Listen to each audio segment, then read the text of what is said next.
18h, c'est votre rendez-vous de l'après-midi avec Laurent Ruquier et toute son équipe. Bonjour Laurent. On va se gêner, bonjour et bienvenue sur Europe 1. Jusqu'à 18h. Aujourd'hui, vous allez passer 2 heures en compagnie de Caroline Diamant. Oui. Jean Benguigui. Pierre Bénichou. Jérôme Bonaldi. Fabrice Eboué. Et Jérémy Michalak. Quelques mails d'auditeurs pour commencer cette émission comme il le faut. Qu'est-ce qu'il y a, Jean Benguigui? Vous avez l'air ronchon. Non, j'ai eu beaucoup d'embouteillages sur la route, tu sais, vers... Qu'est-ce qu'on s'en fout, vos embouteillages? Non, vers 4 ans moins le quart, c'est toujours il comme a ça. une vie passionnante, Oh bah Pierre Bénichou, feriez mieux de vous taire, hein, parce que on a quand même quelques messages pour vous, là, un peu graves, je dois dire. Ah bon? Un peu comment? Cher Laurent, dans l'émission d'hier, Pierre Bénichou a dit qu'il aimerait bien fricoter avec une nageuse aux épaules carrées. Oui. Il a dit ça. Ça tombe bien, je suis carré, je fais de la brasse coulée, si je peux dépanner, c'est signé Robert, chauffeur routier pas farouche. Ça me fait pas rire du tout. Non, parce qu'à un moment donné, il a cru qu'il avait une vraie proposition. Nos auditeurs se seront trompés d'interlocuteur. Cher Laurent, j'adore Jean Benguigui, m'écrit Turlutte. Quel artiste ce Benguigui? Turlutte? Ouais. C'est bien ça. C'est un copain du routier précédent. Et Turlutte me dit, ah, Benguigui, quel artiste, quel comédien, quel acteur. Il n'a fait que des chefs-d'œuvre, surtout Dicky Roy avec Dave. Ah oui, ça c'était... C'est quoi ça? Ah, ça c'est une merveille. C'est une série que j'ai faite avec Dave il y a très longtemps, et c'était écrit par Françoise Mallet-Joris, réalisé par Guy Lefranc, qui était déjà un vieux monsieur, c'est lui qui avait fait Knock avec lui Jouvet. Ça a été un cauchemar. J'avais 82 jours de tournage, c'était très long. Je me suis fâché avec le metteur en scène le premier jour parce que c'est la production qui m'avait imposé, et puis il voulait quelqu'un d'autre. Et cette série a été une espèce de catastrophe, puisqu'il y a eu un prix Dicky Roy qui a été décerné pendant plusieurs années après, ou qui récompensait la plus mauvaise série de télévision. C'est drôle. Eh bien, Turlutte s'en souvient. Marion m'écrit, j'aimais déjà votre émission en France, mais je l'aime encore plus depuis que je suis exilé volontaire en Angleterre. En effet, elle me permet de garder un lien avec notre pays et surtout avec ma maman adorée Roselyne, qui vous écoute tous les jours et dont c'est l'anniversaire aujourd'hui, 30 septembre. Alors voilà, on fête un bon anniversaire. Roselyne Bachelot. Roselyne, même si c'est Madame Bachelot, hein, parce que on l'aime bien, dans le fond, si vous pouviez lui souhaiter un bon anniversaire. On l'aime bien, on aime bien Mme Bachelot. Bon anniversaire, Roselyne. Voilà. Ah, voilà un mail plutôt intéressant. C'est le mail d'Hélène qui nous propose de nouveau Monsieur et Madame. Vous savez, ce jeu qu'on fait depuis des années. Et c'est vrai que on l'avait un peu abandonné parce qu'à un moment donné, on entend toujours les mêmes Monsieur et Madame. Bon, on peut jouer? Par exemple, Monsieur et Madame ou quoi ont 2 fils. Jim? Non. Ted et Bill. Pourquoi T'es débile ou quoi? T'es débile ou quoi? Oui, c'est mignon. C'est pas mal. C'est mignon. Monsieur et Madame Enfant ont 2 filles. Hélène et Ludivine. Hélène et Ludivine. C'est mignon. J'aime beaucoup. Mieux encore, Monsieur et Madame Duziel. Duziel. Ouais, en 5 filles. 5 filles. 5 filles. C'est tombé. C'est le truc à tiroir, ça. Alors, Betty, Baba, Noël, Candide et Sandra. Betty, Baba, Noël, Candide et Sandra, Duziel. C'est joli. J'ai mieux encore, Monsieur et Madame Wow. Monsieur et Madame Wow ont 4 filles. Ça doit être une chanson, ça? Ah non, il doit y avoir Belle dedans, non? Elle est Belle, wow, non? Non. Attends. Leslie, Irène, Dufarde et Alexandrie.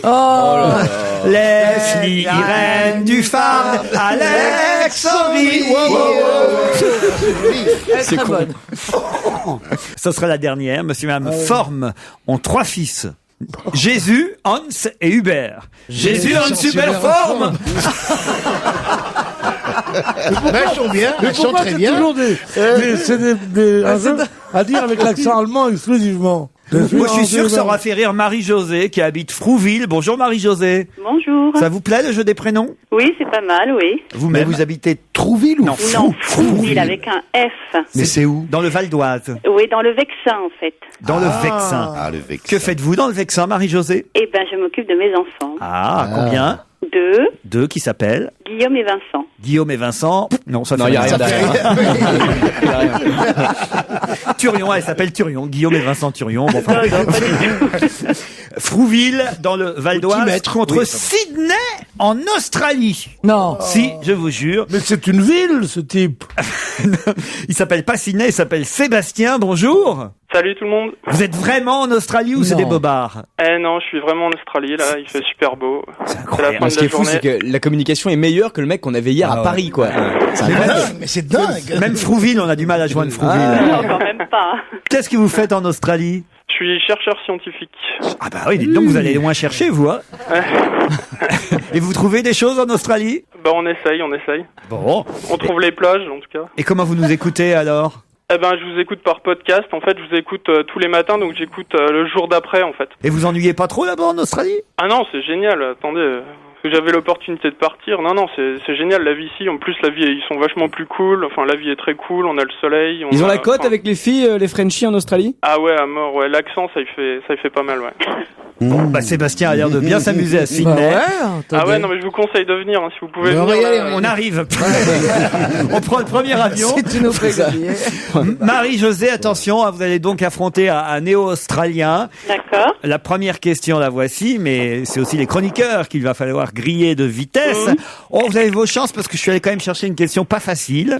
Wako Ono. Yoko Ono. Non, Wako Ono, Wako justement. Ono. Wako Ono vient d'être viré parce qu'il a été arrêté en possession d'un joint contenant 0,368 grammes de marijuana. Viré d'où, Wako Ono? Du Japon. Pas du Japon. D'abord, il n'est pas japonais. D'une équipe C'est en Europe. Il est russe, pour tout vous Oh dire. là, c'est un sumo? Oui, alors? Donc c'est un sumo russe qui avait fumé un gros pétard. Et qui? Et qui s'est fait virer de la De la compétition. compétition. Excellente Ah, ben réponse voilà. de Jérémy Michalak. Qui a répondu? Michalak, Ah là là là. Je suis désolé les amis. l'homme que les auditeurs détestent. C'est dégueulasse. Il y a quelqu'un qui appelle d'Australie, tu le laisses même pas Je veux gagner. dire déjà qu'un sumo c'est mou à la base, mais avec du cannabis dans la gueule en plus, c'est quelque chose. Non mais en plus emmerder un sumo parce qu'il est un gros pétard, c'est ridicule. Quand même. Et puis, 1 gramme par rapport au poids qu'il a, c'est rien. Oui, tu m'étonnes. Ah ben, je peux vous dire, même, il fait 1m95 et il pèse 162 kilos. Et il s'est fait arrêter, effectivement, en possession d'un joint de 0,368 grammes de marijuana. La justice, elle, a fermé les yeux, mais l'association du sumo japonais l'a exclu de la compétition. Il a annoncé hier qu'il portait plainte contre l'association Sumotori pour obtenir sa réintégration. Mais il y a des tas d'affaires qui embarrassent. En fait, c'est des marrants, les Sumotori. Hein. J'ignorais ça, mais il y en a un qui va être jugé pour le meurtre de son apprenti. Bon. C'est vrai qu'ils sont drôles. Ah oui, mais il a peut-être pas fait exprès. Oui, c'est assis dessus. C'est ça. Il s'est retourné en dormant, l'autre était à côté. Bon. Un autre qui est accusé d'avoir truqué des matchs. Enfin bon, bref, c'est comme tous les autres sports, le Simon. Je suis désolé pour vous, Marie-Josée. Bon, Hein. c'est pas grave. Je peux aller passer un petit message? Bien sûr. Parce que c'est l'anniversaire de ma maman aujourd'hui. Roselyne. Non. Elle s'appelle Tonia. Tonia, votre maman. Oui, c'est un diminutif de Marie-Antoinette. C'est joli. Eh ben, écoute, Voilà. Donc, c'est son anniversaire et je lui fais de gros bisous. Le vrai diminutif de Marie-Antoinette, c'est Guillotin. c'est joli. Ça c'est très joli Pierre. Et vous, Merci Sébastien, beaucoup. vous avez un petit message à passer peut-être à de la famille ou à des amis qui sont restés en France? Ouais, en fait, il y a 2 semaines, il y a eu un grave accident en Égypte qui a fait 12 morts et 33 blessés. J'ai une des copines qui a été rapatriée en France qui en faisait partie des blessés. Aïe. Et donc là, elle est à Nancy, elle est à l'hôpital central et elle vous écoute tous les après-midi. Donc je lui souhaite un... Merci pour un notre bon émission comique, c'est sympa. On Merci beaucoup, l'embrasse et monsieur. on espère qu'on va lui remonter le moral. Surtout revenir d'Égypte avec des bandelettes, c'est jamais rigolo. Merci à tous les deux en tout cas, bravo. Merci, au revoir.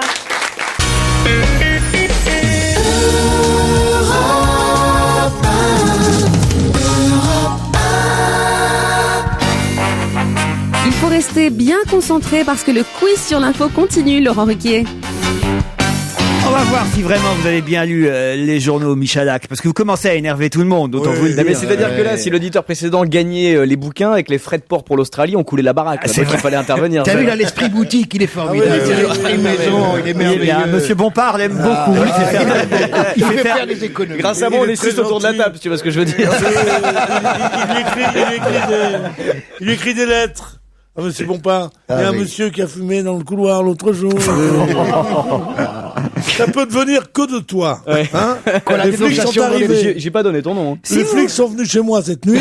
C'est moi On qui m'a ai dit, vous balancé. avez fumé à Europe 1. On dit, mais comment vous le savez? C'est pas C'est vrai. Michalak qui a écrit. Eh ben, c'est un type, c'est pas un sumo, ils m'ont dit. J'ai tout compris, c'était toi. Attention, si vous vous placez à l'angle de la rue Bonaparte et de la rue de Vaugirard, dans le 6e arrondissement, que risquez-vous de voir, ou plutôt qui risquez-vous de voir? Le président du Sénat. Monsieur Poncelet, président Jusqu'à du ses Sénat. 86 Voilà. ans. Effectivement, vous avez jusqu'en 2014 pour le voir. Christian Poncelet, dont l'appartement à vie au départ, mais qui est maintenant réduit en durée jusqu'à 2014, se situe exactement à l'angle des rues Bonaparte et de Vaugirard. Puisqu'il y a des cons qui perdent leur temps à aller rue Charlot pour siffler les candidats de la Starac quand ils rentrent dans leur maison le vendredi soir, je trouve que si seulement il y avait une dizaine de personnes qui se plaçaient à l'angle de la rue Vaugirard et de la rue Bonaparte tous les jours quand Poncelet rentre, puis fait Ça serait je trouve que ce serait beaucoup plus mérité que pour les candidats de la Starac. Franchement. Alors permettez-moi de vous dire quelque chose. Oui. Je trouve ça d'un poujadisme absolument achevé. Qu'est-ce que ça peut foutre? Ce type-là a un logement de fonction. Il est président du Sénat. À vie. Il y a 30 À ans. vie. Mais à vie, ça veut dire quoi? Il a 82 ans. Et là, jusqu'en 2014. Pourquoi il a tu crois qu'il a 2014, il dit j'aurai 88 ans. attends, De toute façon, ce sera trop tard. C'est ridicule, ce truc-là. Et pourquoi le président du Sénat aurait pas le droit d'avoir un appartement? Alors, le questeur. Est-ce que le questeur, il a le droit à un Je ne parle appartement pas à du vie? questeur, une seconde. Est-ce que le sous-questeur, il a le droit à un hôtel particulier à vie? Est-ce que... Je ne dis pas cela. Je dis que sur Il avait déjà un appartement de fonction de 60 mètres carrés dans la résidence officielle. Mais oui, mais du 60 petit mètres carrés. Luxembourg. Et ils ont fait une petite résidence. Mais qu'est-ce que c'est avec ça qu'on va résoudre le problème? C'est avec ça, plus ça, plus ça, plus ça, plus ça qu'on fera des économies substantielles. C'est vraiment un truc de poujadiste. Ah oui, avec notre pognon, qu'est-ce qu'ils font? C'est rien, c'est sur Non, des mais petits c'est pas choses. des questions de rien, c'est des milliards. Mais non, Enfin. c'est pas des milliards. Vous ne savez pas compter, d'abord. Aucun de vous Je ne me sait tourne compter. vers, je me Toi, tourne- tu je me comptes en tourne ancien vers franc, mais nous, on est en euros. je me tourne vers le dentiste de Pierre qui est dans la salle aujourd'hui, dentiste marseillais que j'ai reconnu. Si vous pouviez faire une anesthésie maintenant. J'ai pas vu, comment ça va? C'est le dentiste de Mais Pierre. oui, je le connais, c'est lui qui le massacre régulièrement, oui. C'est Jeannot. Oui. C'est Jeannot. mais écoutez, Vous venez avec vos potes maintenant dans l'émission. Pardon? Vous venez avec vos potes. Eh ben oui, vous savez, j'ai plus d'amis autrement. Il faut que j'amène mes potes moi-même. Tu n'as comme ami que des gens que tu payes, comme dentiste. Écoutez, excusez-moi. Oui. Excusez-moi, mais cette affaire du Sénat est absolument grotesque, c'est du cloche-merle. C'est ridicule. Alors que les gens qui sont rue Charlot, ça c'est une entreprise d'abrutissement public, de perversion de la jeunesse, de conneries monstrueuses, de crimes contre l'art, de crimes contre la chanson. Ça oui, il faudrait aller gueuler. Mais que monsieur Poncelet ait 100 mètres de plus pendant Mais c'est 4 pas- ans où il habite. Mais Ta ils gueule. sont- Mais qui tu peux intéresser, sérieusement? Avant de parler, tu dis qui puis-je intéresser? Sérieusement. Occupe-toi de tes bombinettes, m'emmerde pas. Juste deux références. Le bouquin de Stefanovic qui s'appelait Aux frais de la Mais je princesse. lis pas, quand on s'appelle Stefanovic, on n'écrit pas dans les bouquins en France. Oh non, écoutez, putain. Ah, l'argumentation. Il s'appelle pas Poncelman, il s'appelle Poncelet. Eh, bonne non, amie. non, je me fais plus noir que je ne suis. Hein. Oui. Tout le monde a droit d'écrire ce qu'il veut dans notre pays. Cela dit, personne n'a droit d'emmerder le président du Sénat parce qu'il a 100 mètres carrés. 200 mètres carrés. Bon, disons je monte, je fais que la moitié. Bon. Alors- 200 mètres carrés rue Bonaparte. Non, mais sérieusement. Le président du Sénat, d'accord. Le questeur. Un hôtel particulier, boulevard Saint-Michel, avec un jardin. À vie. C'est normal aussi, ça. Et la femme de l'ancien questeur, dans le jardin du Luxembourg, avec des flics et des jardiniers. C'est normal, ça. Et toute l'orangerie qui est prise uniquement par des C6 et des 607. C'est normal, ça. Relis le bouquin de Stefanovic. C'est tout ce qu'il y a comme prébande, comme marque, comme cadeau. C'est pas des millions, c'est des milliards. C'est des milliards. Alors c'est vrai que, ça, heureusement qu'ils sont là, parce que comme ça, les C6 peuvent se vendre. Ils sont les seuls à pouvoir se les payer. Et les 607. Et oui, et les Velsatis. Et oui. Ils peuvent pas acheter C'est des pas Mercedes bien. comme tout le monde, non? C'est pas bien. Au moment où il y a une vraie césure entre la France et ses élites. Justement, je veux vous dire que le Sénat jouit de privilèges exorbitants, c'est sûr. Oh, le Sénat jouit, c'est rare, hein, avec. Ça fait un moment que... Je veux bien que la moyenne d'âge ait baissé, mais pas à ce point-là. hein. Tu peux dire le Sénat peine à jouir de privilèges exorbitants. Oui. Ça énerve les pauvres. Ça les énerve. Et Il faut ça les énerve l'apprendre de aux plus en pauvres plus. que le drame, ce sont les banques. Le drame, c'est la spéculation. Que Oui. le drame, c'est ça. C'est pas un mec qui est là, qui a un appartement. Ça peut foutre, ça. Oui, mais en ces temps aujourd'hui, comme ça, où on ne parle que de crise, que de manque, que les caisses sont vides, on n'arrête pas de dire que les caisses de l'État sont vides, ça, c'est quand même quelque chose qui choque les gens et qui les choque normalement. Disons que c'est peut-être de mauvais goût, mais c'est pas un scandale. Ça choque. comme le mauvais goût. Poncelet est un pote de Bénichou, on va s'arrêter. Je connais pas, moi. Monsieur. Vous connaissez pas Monsieur Poncelet? Si, je le connais très bien. Tu lui as pris de l'argent aux cartes? Non, il joue pas aux cartes. C'est des vieux mecs sympas. Pierre ne joue plus aux cartes, mais aujourd'hui, il a amené son partenaire de bridge.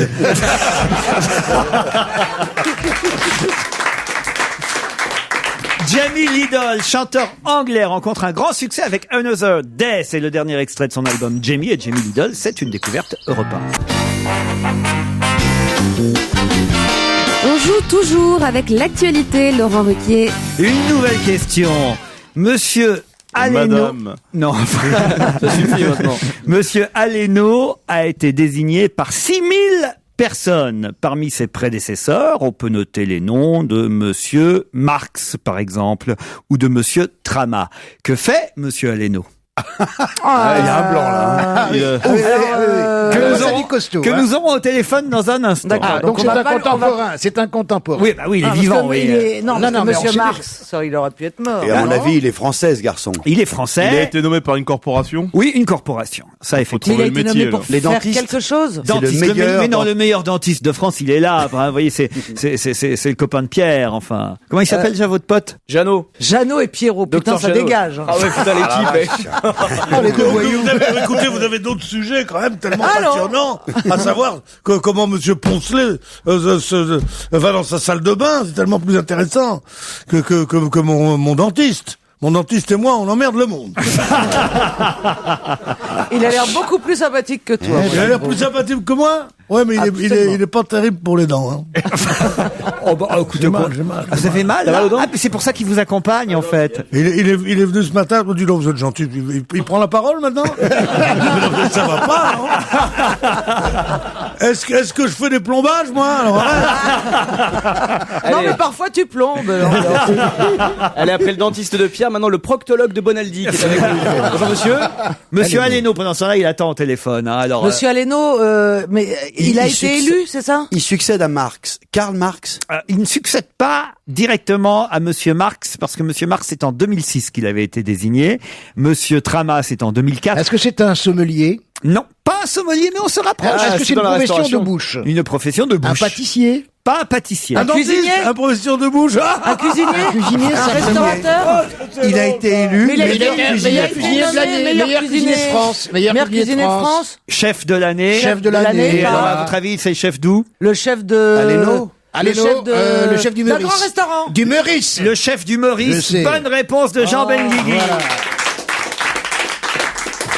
Bonjour, Sa cantine, c'est sa bonjour, cantine. Yannick Aleno. Bonjour. Le cuisinier de ce restaurant de l'hôtel Meurice a non seulement 3 étoiles Michelin, mais il vient d'être élu, je pense que c'est encore mieux que le Michelin, élu par ses pairs, comme on dit. C'est-à-dire 6000 chefs français, vos collègues, vos confrères, qui vous ont désigné comme étant le meilleur chef de l'année. Ça fait plaisir, j'imagine. Ah, ça fait énormément plaisir. Oui. Je suis vraiment ravi de cette distinction. Enfin, quand je dis que les 6000 ont voté pour vous, c'est pas vrai. Ils ont été 6000 à voter, et j'imagine que vous avez eu la majorité sur les 6000. Je pense que ça a été le cas, oui. Voilà. Vous savez pas combien, justement, sur Oui. 6000? J'ai pas eu, non. J'ai pas eu les résultats. Hein. Non, parce que ça semble, il y en a que 2 qui ont voté pour vous. Tous les autres ont voté chacun pour soi.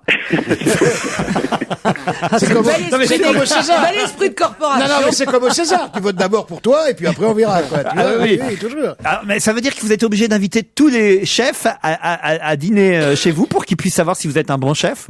Non, il n'y a pas d'obligation. Je pense que c'est aussi la reconnaissance de notre métier pour d'une carrière de 20 ans. La reconnaissance du ventre. Et la reconnaissance du ventre, oui. C'est très bon chez vous. Moi, j'ai eu l'occasion de déjeuner. C'est vrai? Ah oui, c'est vraiment très bon. Il paraît que vous avez inventé 80 à 100 plats chaque année. C'est vrai, ça? Oui, c'est vrai. Oui. D'ailleurs, elles seront consignées cette année dans un livre qui sort au mois de mars. Et on s'inscrit toujours dans cette créativité. Et au Mais fil par des exemple, saisons. c'est quoi les nouveaux plats que je connais pas et qui pourraient exister? Ben là, Pomme de terre on avec sort- du sel, pomme de terre sans sel, ça fait 2 plats. Non, je veux dire, arrêtez, c'est des petites Eh ben, il va pas modifications, c'est pas t'inviter, le des monsieur. trucs... Pierre Bénichou est de mauvaise humeur aujourd'hui, Yannick Pas du tout, Aleno. de très bonne humeur. C'est idiot, je voulais t'emmener chez Alieno après l'émission, et ben on n'ira pas. Tu l'as vexé. Voilà, Yannick, voyez, Alors, c'est quoi Vous les allez nouveaux? louper quelque chose. chose. Là, on sort un riz de veau en écaille de châtaigne fraîche avec une frégoula cuisinée à la truffe blanche. La truffe blanche arrive sur le marché ces prochains jours. On a créé un bar aux fenouilles avec les oursins, pareil, qui commence à arriver. Des oursins dans le bar. Des oursins, de la truffe blanche en pleine période de crise. Mais même Poncelet peut pas se payer ça. Il faut quand même donc rappeler qu'avant vous, Anne-Sophie Pic avait été élue chef de l'année en 2007. J'ai pas donné son nom parce qu'évidemment ça aurait été trop facile. Thierry Marx en 2006, Olivier Rollinger en 2005, Michel Trama en 2004, il y avait eu Ducasse en 2000, Robuchon il y a très longtemps en 86. Vous-même c'est cette année. Alors, on a aussi donné des distinctions de meilleur pâtissier de l'année à monsieur Rigolo qui est dans la maison Pic de Valence. C'est sympa. Marrant parce que c'est marrant Rigolo, oui. Mais Pic c'est une parente avec le grand restaurateur de Valence. Mais c'est sa fille. C'est sa fille, oui. C'est sa fille. Non, c'est à Valence. pas possible. Le sommelier de l'année, c'est monsieur Antoine Pétrus, avec un nom pareil. C'est pas fort. Qui lui est à l'hôtel de Crillon à Paris, aux Ambassadeurs. Vous le connaissez? Tout à fait, oui. Et vous avez un bon sommelier, là? On a Nicolas Rebu qui travaille à mes côtés et qui est un excellent sommelier, oui. Bon, mais il a perdu cette année, hein? Il gagnera l'année prochaine, peut-être. Bon. Ça change quoi, alors, pour vous d'être élu chef de l'année? Ça change beaucoup de choses. Ça fait vraiment plaisir. C'est une récompense que je partage avec toute mon équipe, puisque, c'est finalement le travail de toute une maison qui est reconnue aujourd'hui, hein. Il paraît que vous travaillez beaucoup avec la cuisine du Japon, c'est vrai ça? J'ai eu la chance de faire mon premier voyage à l'âge de 18 ans à Sapporo et je me suis très intéressé à cette cuisine qui est une cuisine très raffinée, donc je pense qu'elle a une influence sur les présentations, dans la recherche du détail. Et je pense qu'il y a une phrase de Robuchon que j'ai toujours essayé de retenir, c'est l'important en cuisine, c'est ce qui se voit pas. Donc tout le travail qui est fait en amont et qui se traduit dans une assiette par une qualité n'est pas forcément visible, mais elle est perceptible par le goût, bien sûr par l'esthétique. Vous avez une brigade. Je suis épaté par l'article de François Simon du Figaro aujourd'hui, parce que François Simon dit que vous avez une brigade de 74 cuisiniers, c'est vrai? Tout à fait, oui. 74 cuisiniers. Et que vous régnez au Meurice sur 45 couverts. Ça veut dire qu'il y a plus de cuisiniers que de clients? Non, parce que le Meurice, il y a bien évidemment le restaurant 3 étoiles. Il y a le restaurant que l'on a créé avec Philippe Stark au mois de décembre, qui s'appelle le Dali. Avec qui? Avec qui vous l'avez créé? Qui est l'autre restaurateur? Philippe Stark. C'est pas un restaurateur. Ah, alors on peut pas s'asseoir alors. C'est très confortable. Qu'est-ce que vous avez contre Philippe Stark, Pierre Bénichou? C'est ce qui m'empêche de m'asseoir. C'est tout. Ça, c'est drôle. Yannick Aleno, on est désolé, hein. Nous on voulait vous rendre hommage, puis voyez, on a Pierre Bénichou là, qui fait... mais moi, c'est un plaisir d'être avec vous. Je suis allé dans son restaurant, déjà, c'est un restaurant merveilleux, absolument extraordinaire, et c'est avec, pour moi, les deux meilleurs cuisiniers sont le chef lui-même et le chef du Faubourg Saint-Honoré, là. Bristol? Du Bristol, voilà. Pour moi, ce sont les deux meilleurs. C'est qui le chef du Bristol, vous savez, Yannick Aleno? Éric Fréchon. Éric Fréchon, bah oui. Pierre Un Bénichou. immense cuisinier, ouais. Ah, Un immense cuisinier. il en sait des choses, Pierre Un Bénichou. immense cuisinier. Très, très bien. Comme Jean Benguigui, un immense acteur. Benguigui, il faudrait que je vous dise, pour vous avoir croisé sur un plateau de théâtre, vous êtes l'honneur de notre métier. On dirait du Drucker. Non, puis en plus, quel parcours. En tout cas, votre parcours à vous, Yannick Aleno, il est pas mal, puisque vous avez obtenu votre 3e étoile l'année dernière au Meurice. Cette année, vous êtes chef de l'année. Tout va bien, on vous applaudit et on vous remercie. Merci à vous, bonne journée.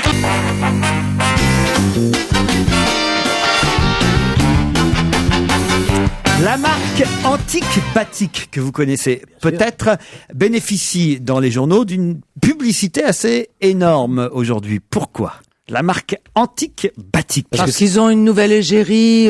En quelque sorte. Non, c'est fait avec des amateurs? Ah, en C'est pas ça quelque Vous sorte. connaissez? Racontez-nous. Alors, je connais la marque Antique Batik. Mais c'est une marque de quoi? C'est une marque de vêtements. De vêtements pour plutôt. femmes. C'est ethno-chic, un peu. Comment? Ethno-chic. Oui, t'as compris. D'accord. Donc en fait, C'est une marque assez sympathique, mais on s'appelle Antique Batik. Mais non, mais c'est Antique comme ça qu'ils se Antique Batik. Voilà. Parce qu'ils ont un billet dans le genre Carla et Carla est à la une de l'actualité, c'est ça? Dans le Non, genre non. Est-ce que, par exemple, il y a quelqu'un Oui. de connu qui aurait porté quelque chose d'Antique Voilà, Batik? par exemple. Voilà pourquoi j'ai dit en Alors, quelque il y a sorte. Ségolène Ok. Royal qui a porté Antique Batik. Bonne réponse de Jean Benguigui. La fameuse tunique bleue portée par Ségolène Royal, tunique Bobo, nous dit-on. Il paraît que c'est pour Bobo, Antique Batik. Oui, c'est ça, parce que c'est assez cher. c'est exactement ça. Oui. Alors, Libé revient sur 2 pages entières aujourd'hui sur la performance, on peut appeler ça une performance de Ségolène Royal, même s'il la compare à une sorte de télévangéliste. Alors, ils reviennent sur le langage des mains, sur son jeu de jambes, sur la tunique des bobos et de la gauche. Alors, je sais pas moi que c'était Bobo et de gauche, Antique Batik. Oh, ça peut être aussi Bobo et de droite. Hein. Non, mais c'est vrai que Bobo, c'est un terme qu'on associe plus, voilà, à gauche. Il y a des bobos de droite aussi. Mais non, Bobo de droite, Non. ça veut rien dire. Bobo de droite, c'est baisse-beige. C'est bourgeois bohème, Bourgeois Bobo. bohème. Et c'est Il y a aussi des évidemment, bourgeois bohèmes de droite. c'est un surnom pour se moquer de ces gens qui votent à gauche et qui vivent à droite. Non mais Douste Blasi, quand il s'est fait poignarder, c'était plus un bobo de droite, par exemple. Voilà. Et Bertrand Delanoë, c'était un bobo de gauche. Voilà, c'est ça. La nouvelle méthode du discours aussi analyse Libération, puisque elle a cité Nelson Mandela, Victor Hugo, Coluche. Elle a cité Coluche. À un moment donné, elle a dit ils vont être contents les pauvres d'apprendre qu'ils vivent dans un pays riche. Vous vous rendez compte quand même, c'était un vrai stand-up en fait. Elle a travaillé. Hein. Mais alors, on a quelques mails d'auditeurs. Ah, par exemple, Daniel, qui est pas content contre vous, Pierre Bénichou. Ça fait du bien parce que souvent, on nous a accusé ici d'être trop pro-Ségolène. Bah alors là, pour le coup, Daniel dit, il y en a marre de ridiculiser Ségolène Royal. Hier, vous avez semblé oublier qu'en l'attaquant, vous avez insulté les millions de Français qui ont voté pour elle. Quand on écoute Bénichou baver sur Ségolène Royal, on se demande ce qu'il fait dans votre émission. J'ai jamais bavé sur elle. Aurait-il le courage de dire ce qu'il touche pour dire autant de conneries? Mettez-le en maison de retraite, remplacez-le par un jeune, dit Daniel. Au moins, ça fera un chômeur de moins. Oui, et déplacez-vous en Poitou-Charentes au lieu de rester à Paris et vous verrez tout ce qu'elle a fait pour sa région. Non. Petite question, oseriez-vous parler de Carla Bruni comme ça? Oui, Daniel. D'ailleurs, on le fait régulièrement. Non mais franchement, faut que les auditeurs comprennent qu'on se moque de tout le monde. Non, je comprends qu'ils soient choqués par ma façon de parler de Ségolène Royal, pour qui j'ai voté d'ailleurs. Mais je l'emmerde, pas Ségolène Royal, lui. Mais qu'il aille jusqu'à dire qu'il faut mettre dans une maison de retraite. Je trouve que le remède serait plus méchant que le mal, quand même. Non. Et puis alors, il y a les autres, alors, qui eux, évidemment, trouvent qu'on est trop gentil avec Ségolène Royal, comme quoi on doit se situer entre les deux. Surtout que la prochaine fois, elle enlève le bas, hein. Robert qui dit, lorsque le ministre du budget a invité ses amis de Facebook, vous avez cherché à savoir s'il payait les frais sur son compte personnel. Ce serait intéressant de savoir si Ségolène Royal a fait payer la location du Zénith avec 4000 personnes et pas mal de faux frais inhérents à ce genre de réunion aux contribuables du Charente-Poitou. Non, évidemment si on s'est pas posé la question, c'est parce que dans tous les journaux, on nous a expliqué que c'était un appel, à des fonds c'est pas privés. un appel à des fonds, c'est 2-3 milliardaires. C'est 2-3 milliardaires qui Jean-Pierre Berger. Jean-Pierre, sûrement. Moi, je ne balance pas, mais c'est évident. Tous les gens sont comme ça. Même De Gaulle, même Manès France, Mitterrand, Giscard d'Estaing, ils ont toujours des gens à côté d'eux qui leur financent leur campagne, soit électorale, soit de notoriété. C'est évident. Alors, arrêtons que ces conneries, d'où vient l'argent? C'est pour acheter un appartement, hein! C'est gonflé! Et le questeur et le sous-questeur! Arrêtez vos conneries! Soyez un peu, essayez d'être, c'est terrible ce que je vais vous demander, essayez d'être intelligent. Voilà. Mais alors, justement, hier, la presse, je vous disais, semblait plutôt sévère et moqueuse vis-à-vis de Ségolène Royal, et aujourd'hui, on sent une sorte de petit revirement, genre, elle a réussi son coup, quoi. C'est-à-dire que, par exemple, le Parisien nous dit que ça a été un buzz politique réussi, c'est-à-dire que tout le monde en parle. Et ça, elle a réussi son coup là-dessus. Mais elle fait partie de ces quelques personnes en France, dont Bernard Tapie. Ce sont des gens qui, lorsqu'on les attaque, on a envie de les défendre. Quand les gens disent on dit c'est quand même mieux que ces connards de droite qui sont là. Et quand on dit il y a pas mieux que Ségolène Royal, on a envie de dire ouais mais enfin c'est du chauvisme, c'est pas possible. Elle attire la contradiction. Demain c'est le dernier extrait de l'album de Berry. L'album s'appelle Mademoiselle et Berry est ce soir en concert à la Cigale. Me signale la programmation d'Europe 1. Berry.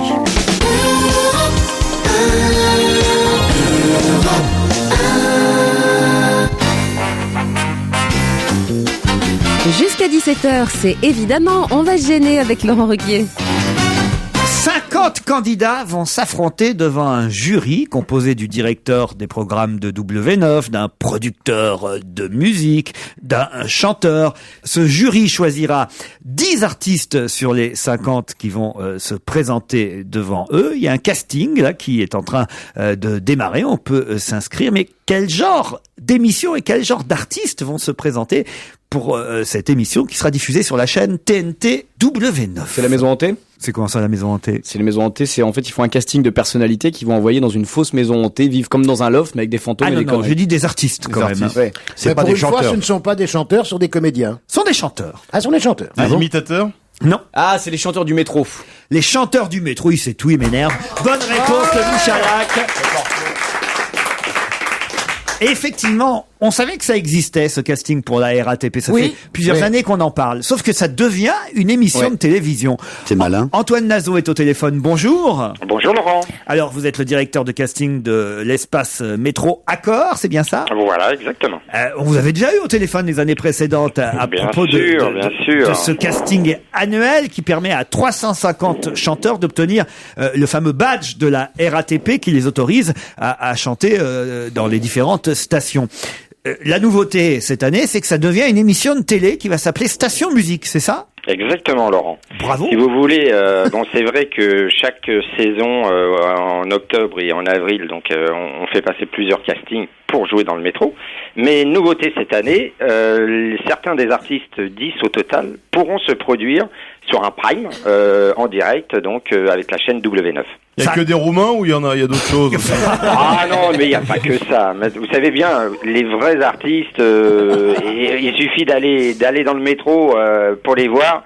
C'est des vrais musiciens. Ah, c'est bien, vous allez retrouver les anciens de la Starac qui sont retournés dans le métro. Et il y en a, c'est vrai qu'il y en a. Hein. Ah, c'est vrai, vous avez repéré déjà des gens que vous aviez castés pour la RATP et qui sont passés par la Starac depuis? Exactement. Qui, par exemple? Arlem, il a été repéré dans le métro. Arlem, dans la Starac, le jeune rappeur dans la Starac 4. Ah ouais. Il l'avait trouvé dans le métro. Mais bon, on va pas faire de comparaison avec la Starac. Hein. Vous savez, des castings, il en existe des milliers. Ce que ça va apporter, évidemment, le fait que désormais le casting soit diffusé sur W9, la chaîne de la TNT, c'est que, bon, ils vont gagner leur carte RATP pour aller chanter dans le métro, mais ça, c'était vrai déjà les autres années, sauf que là, il y aura un vainqueur qui, lui, va gagner la réalisation d'un clip, plus 40 passages par semaine sur la chaîne W9, qui est quand même une chaîne musicale avant tout. Ça veut dire quand même que c'est assez énorme pour gagner. Et 10 tickets restaurant, je crois. C'est formidable. Une carte orange pour le... Oui, bah si on peut, on leur donnera une carte orange, oui. Mais maintenant, c'est un pass Navigo, maintenant. C'est passe Navigo, ouais, c'est fini la carte orange. Voilà. Mais j'allais dire, effectivement, c'est un formidable tremplin pour ces artistes de se produire une fois dans le métro et puis le lendemain, on va les retrouver sur les télés ou sur les chaînes de radio. Regardez, on a William Baldé qui, il y a 6 mois, il était dans le métro. Il a fait un tube, le tube de l'été, la main sur ton petit cul. Marc, c'est vrai que dans le métro, la main sur le petit cul, on la sent souvent passer. C'est là qu'il a eu l'idée, à mon avis. Puis en plus, c'est formidable quand ils seront vedettes, ils pourront dire je suis arrivé par le métro. Et oui. Comme les gens normaux. Ben Harper, Michel Polnareff, Alain Souchon, Danny Briand, Francis Lalanne, Lame, ou même Kezia Jones, qui d'ailleurs pour la promo de son dernier album est retourné dans le métro. Tous sont passés par les couloirs de la RATP. Tous ont emprunté nos couloirs et ont chanté dans le métro, même Michel Polnareff. Ben Harper, il a joué dans le métro. Ben Harper également, oui. C'est Alexandre Devoise qui animera cette émission Station Musique, enregistrée en direct et en public dans une station vers la porte d'Italie. Exactement. C'est une station encore, c'est un peu secret le site, mais ça va être dans un lieu RATP avec des rames de métro. C'est formidable. La station Croix-Rouge. Tolbiac. Non, c'est pas Tolbiac. C'est Tolbiac. On vous l'a pas encore dit, c'est Tolbiac. Pierre, je suis surpris que vous fassiez pas ce casting parce que moi je suis certain que dans le métro, vous pourriez. Moi j'ai arrêté depuis qu'on m'a arrêté ici en pleine gloire. J'ai été arrêté ici, je cherche quelque chose, mais pas le métro. Pierre, dans l'autobus, si on veut. Je propose qu'on fasse un casting sauvage et Monsieur Nazo, qui maintenant on a entendu quand même des chanteurs. J'en ai entendu. Voilà, je propose que vous me donniez votre avis là en direct. On va entendre Pierre. Mais Pierre, la dernière fois, il avait déjà chanté. Ah oui. Ah oui, il a une belle voix, Pierre. Ah, voyez. Ah bon? Oui. Imaginez, vous avez un jeune candidat, c'est Pierre Bénichou qui se pointe devant vous. Qu'est-ce que vous lui demandez? Je lui demanderais déjà d'être authentique. Comme tous les artistes, c'est la sincérité, c'est donner beaucoup au public, et c'est ce que font les artistes dans le métro. Gondolier, sur ta gondole, gondolier, t'en souviens-tu? Tu chantais une barcarolle, gondolier. Turlututu. Alors, bravo. Monsieur Nazo, qu'est-ce que vous en pensez? C'est peut-être une façon de mettre fin aux heures de pointe. Hein.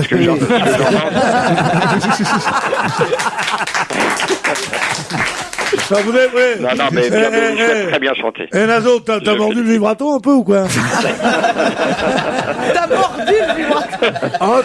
C'est comme ça qu'on parle, nous, dans nos métiers, moi. On vous remercie, monsieur Nazo. J'avais juste une question pour Laurent. Oui. Laurent, qui, justement, est un adepte des comédies musicales et des artistes. Merci, à partir du 2 octobre, jeudi soir, c'est la première d'Aznavour. Voilà. Alors moi j'avais une idée gymnase. à soumettre à Laurent, c'est peut-être d'écrire une comédie musicale sur les artistes du métro. On ne sait jamais, voilà. Ah, c'est pas bête. Et avec beaucoup d'artistes du métro, parce qu'il y en a beaucoup. Il y a un gros décor, vous savez, c'est cher. Hein. J'ai déjà le titre. Prends ça dans ta bouche. Oh non. Quoi? Non. Bah si. Alors, il y a une opérette célèbre qui s'appelait Ta bouche. On vous remercie, monsieur Nazo. Vous qui avez du pif, évidemment. Ah oui, j'ai du nez. Pour trouver tous ces artistes. Bon, allez, vous descendez à la prochaine, il y en a plein. Allez, vous Merci applaudissez. bien, bonne journée. J'ai le temps encore d'une petite question là avant le flash de 17h. Puisqu'on était dans Paris et dans le métro, on va remonter à la surface. Puisqu'aujourd'hui, entre 17h et 21h au Châtelet, vous pourrez aller réclamer quoi entre 17h et 21h? Au théâtre du Châtelet? Non, pas au théâtre. Ah non, je sais, des gilets jaunes pour parce que demain, à partir du 1er octobre, on doit porter notre gilet jaune. Non, on doit pas le porter, on doit avoir dans notre véhicule. Non, parce que si vous le portez, vous êtes vraiment conne. Hein. J'ai vu des gens qui on doit avoir dans notre véhicule le triangle et le gilet jaune. Il y a des gens qui le portaient. Écoute, je fais beaucoup de routes comme ça, je vois des gens avec le qui bien compris. Ils conduisent avec? Qui ont leur gilet. Non. C'est des mecs qui ont peur de la C'est des police. Japonais qui sont torse nu. Mais non, mais avec des bandes blanches comme ça. Non, les gens ils ont tellement peur des flics et tout. Moi, mon père il était comme ça, le pauvre. Il avait toujours peur aux frontières.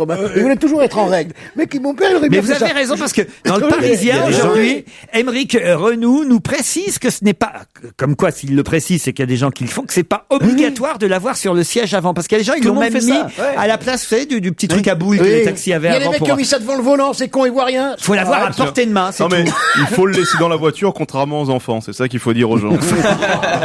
T'as raison. Enfin, distribution gratuite, attention, c'est pour les cyclistes seulement, hein, les gilets jaunes aujourd'hui au Châtelet. Hein, Comment ils le savent?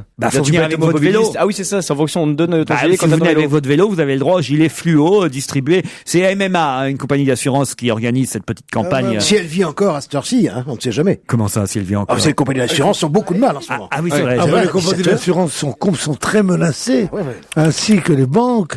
Et d'ailleurs, chers auditeurs, nous avons un tuyau de premier ordre. Allez à la banque, prenez tout en liquide.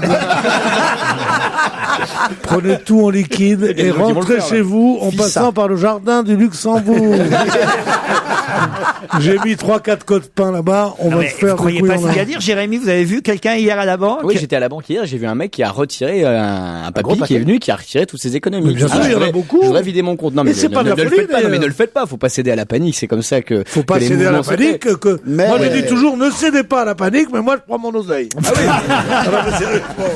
J'ai pas dit que j'ai pas récupéré le mien non plus. Mais On est garanti jusqu'à 70 000 euros. Vous stockez du sucre, Caroline? Non, moi je stocke. Je parle pas chez vous, je à parle l'intérieur d'elle.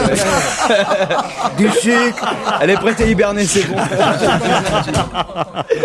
Je reviens au gilet jaune un instant. Moi, il y a des trucs qui me font toujours rire dans la presse. Alors, le Parisien fait un excellent papier, évidemment, sur ce dernier jour sans gilet. Il y a quelqu'un qui témoigne, qui a 75 ans, qui s'appelle Gilbert, qui dit « Je l'achète pour éviter une amende ». Bon, tout ça très bien. bien. Mais il y a une photo énorme d'un mec, photo prise à Ivry-sur-Seine, dans le Val-de-Marne. Et voilà, sous la photo, c'est écrit « René, hier, s'est mis en conformité avec la législation en achetant son gilet fluorescent. » Et on voit René avec son comme ça montrer son gilet jaune, mais une photo aussi grande que ça, je suis même pas sûr que Vanessa Paradis, pour la sortie de son album, elle l'a eu. C'est-à-dire que, moi, ça n'est pas, il doit être content, René. C'est un vrai succès. Regardez. Avec le lancement par Karl Lagerfeld, c'est jaune, c'est moche, ça va avec rien, mais ça peut vous sauver la vie. Ça a été un buzz formidable. Et tous les Français en ont acheté. Même fiers de le montrer, même s'ils savaient, on le met sur le siège. Je voudrais juste dire un truc. Le triangle, là. Un conseil, ne vous en servez pas. Pourquoi?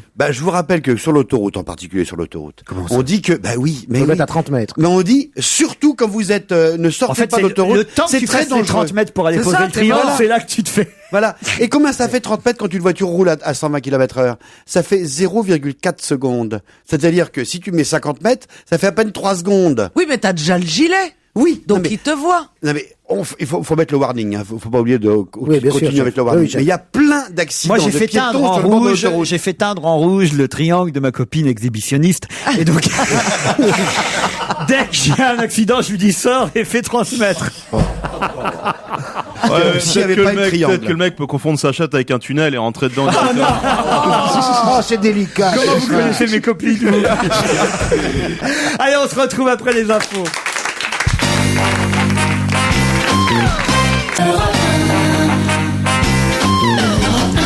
Laurent Ruquier. On va se gêner, c'est la deuxième heure, toujours avec Caroline Diamant, Fabrice Eboué, Jérémy Michalak, Jean Benguigui, Jérôme Bonaldi. Et Pierre Bénichou, j'allais oublier mon Pierrot, dites donc. Il faut dire que si je vous oublie, les auditeurs vont être fâchés contre moi parce qu'on voit le succès que vous avez auprès de tous nos interlocuteurs. Par exemple, Aurore qui habite Canly dans l'Oise. Bonjour Aurore. Bonjour. Je suis sûr que vous aimez Pierre Bénichou. Oui. C'est vrai, c'est votre chouchou ou pas?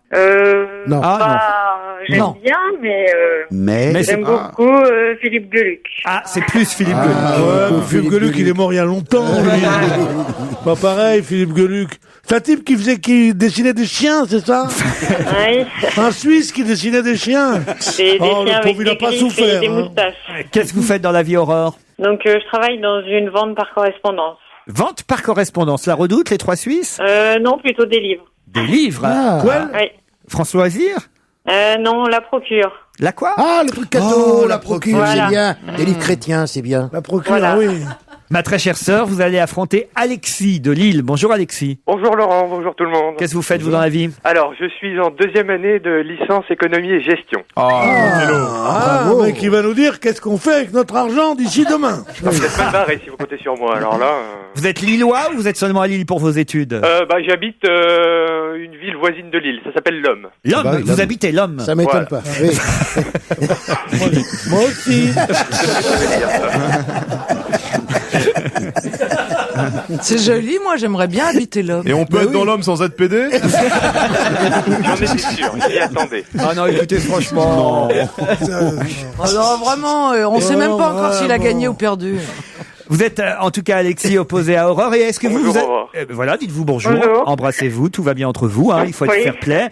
Vous avez un chouchou, des préférés ou des remarques à faire sur l'émission, Alexis? Alors moi, mon grand chouchou, c'est quand même le grand Peter Bénichou. Hein. C'est pas original, mais Peter. c'est quand même lui que je préfère. Peter. Je suis original d'Algérie, moi, oui.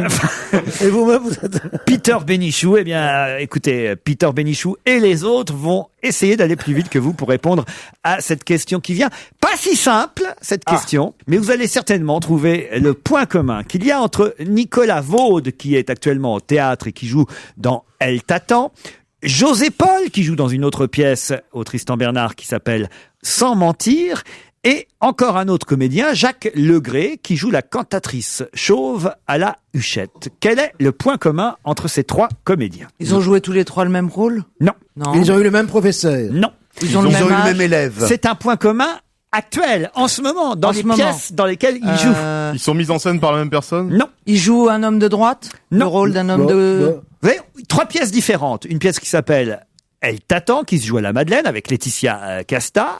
C'est Nicolas Vaud, qui a un point commun avec José Paul, qui lui joue au théâtre Tristan Bernard dans Sans mentir, qui lui-même a le même point commun avec un autre comédien qui joue la cantatrice Ils sont chauve pays. C'est quoi ça? à la Ils sont Huchette. pays. Ils sont pays. Comment Non, ça ils sont Ils sont non, du même Ça se passe pays. pendant la guerre? Non.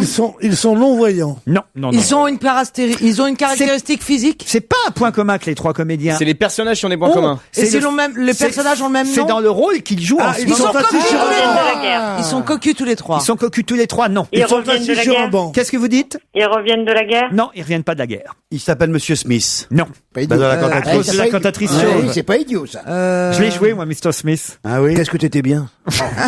Attendez, un point commun. Il a joué pas longtemps, il a joué 23 ans, lui. Un point commun du personnage. Bon, ça peut pas être quelque chose d'aussi banal que le même âge, parce que ça, on s'en foutrait. Non. Ils ont pas le même âge. Ah là, je suis déçu, Aurore et Alexis, parce que vous avez vu, ils savent pas autour de la non. table. Eh oui, on Théâtre, veut le savoir. vraiment plus. Non, bah non. Est-ce qu'ils ont une ressemblance physique? Non. Si vous aviez lu le Figaro aujourd'hui, vous le sauriez. Ah, ouais, j'ai plus Figaro. Qu'est-ce que tu veux. C'est un papier assez original, signé Nathalie Simon dans le Figaro, qui a remarqué ça, et c'est vrai que La c'est... même coupe de cheveux. Non, non. Non, mais Non, c'est par rapport au rôle alors. C'est pas... C'est le rôle qui fait qu'ils ont un point commun. C'est les mais personnages ça entre va eux. plus loin encore que le rôle. C'est dans la façon de le jouer. C'est le thème de la pièce de théâtre? C'est pas, évidemment, c'est lié au rôle, donc c'est lié à la pièce, mais ça va plus loin que ça encore, ça va nous permettre même un débat autour de cette table. Ils jouent le rôle, ils jouent chacun un rôle de quelqu'un d'un autre sexe. Non. Mais c'est leur façon de jouer. C'est pas dans leur façon de Par jouer. rapport à l'interdiction de filmer dans les lieux publics, mais... Excellente réponse d'Alexis de Lille. Expliquez. Mais c'est quoi Je Expliquez. sais pas, j'ai vu ça sur Internet, mais la page se charge pas, donc j'ai un peu du mal à dire. Ils filment sur scène. c'est pas Leur bon, alors. personnage Alors filme sur expliquez. scène. Non, mais laissez répondre Alexis. Alors, expliquez. Honnêtement, je saurais pas vous dire. Alors là, C'est simple. Mais Alexis, ça Mais veut c'est dire que les facile trois maintenant. personnages Mais non, filment mais- sur scène. Ils ont Pendant arrêté qu'on de l'avait fumer. au téléphone, il cherchait sur Internet. Voilà. Il a uniquement la page Maintenant qu'il a d'accueil. trouvé cette partie, il Non, est mais en la train page d'internet se pour charge trouver pas, la il y a- Je suite. peux pas lui accorder la Ah bonne non, réponse. allez, bonne réponse, Caroline Diamant. Hop. Allez, roule. Bonne réponse de Caroline Diamant. Bah oui. C'est quoi la Alexis, réponse? je suis très Mais déçu. c'est quoi la Il réponse fume sur scène, évidemment, c'est ça qu'il d'accord. fallait me dire. Il fume sur scène. Bien sûr que c'est par rapport à l'interdiction de fumer, mais ils auraient pu ne pas fumer, mais Ah, je suis déçu, hein. ils fument sur scène. Ah, je sais pas comment faire là. Qu'est-ce qu'on fait Ah, mais ça, non, c'est- non. Ah, C'est c'est- très- dans ces cas-là, on demande à Aurore. Qu'est-ce que vous en pensez, Aurore? On partage Voilà. le filet tous les deux. si vous Non, voulez, non, attendez. Aurore, je Ah, vous fournis c'est pas les vrai, places excusez-moi. de spectacle. Vu que Le j'habite mec pas est fan Paris, de Pierre Bénichou. Ah, c'est sympathique ce qu'il dit. Ouais. Il dit voilà, lui il prend les bouquins. Et, Voilà. et on donne à places de Aurore qui spectacle habite à dans Aurore. l'Oise les places pour aller au spectacle à Paris. C'est Ouais, pas mais bête. c'est la bah, porte je veux ouverte, bien. là, alors, à tous les trafics, là, alors, à ce moment-là. C'est vrai. Ça va devenir un... Finalement, on va rien donner, ni l'un ni l'autre. Oh, les pauvres. Oh non. Mais ça, ce qui est intéressant, c'est de savoir, imaginez quel procès ça peut faire. Des flics qui arrivent et qui voient le monsieur, un des acteurs, qui fume sur scène. Il fait arrêter la pièce, il dresse un procès verbal. Bah, l'article- Le théâtre attaque le flic en disant, vous avez interrompu un spectacle. Qui a raison?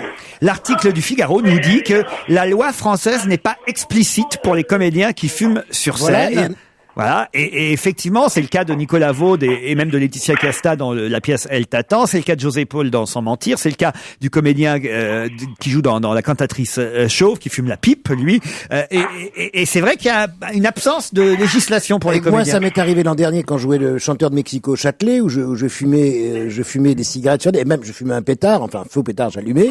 Il a fallu une autorisation avec la préfecture de police, les pompiers, des choses comme ça, et on a eu l'autorisation C'est vrai de fumer sur le plateau. Oui, mais ça c'est pour des raisons de sécurité. T'as pas le droit de faire du feu sur un plateau de théâtre. Ce qu'on va faire, c'est qu'on va envoyer à Alexis qui habite Lille le bouquin Zone de Mathias Hénard, publié chez Actes Sud. Ça va se régaler. Psychologie des prénoms, le bouquin de Nicolas Goguen, publié chez Duno, dont on parlera tout à l'heure. Résidence secondaire, le livre d'Isabelle Motro, publié chez J'ai lu.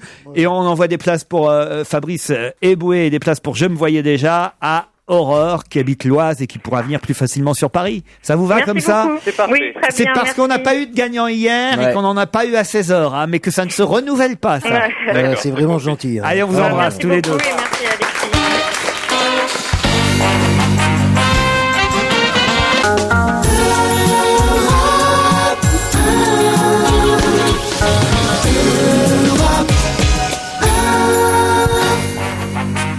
Les questions sur l'info se poursuivent et elles sont plus ou moins faciles dans Ruquier.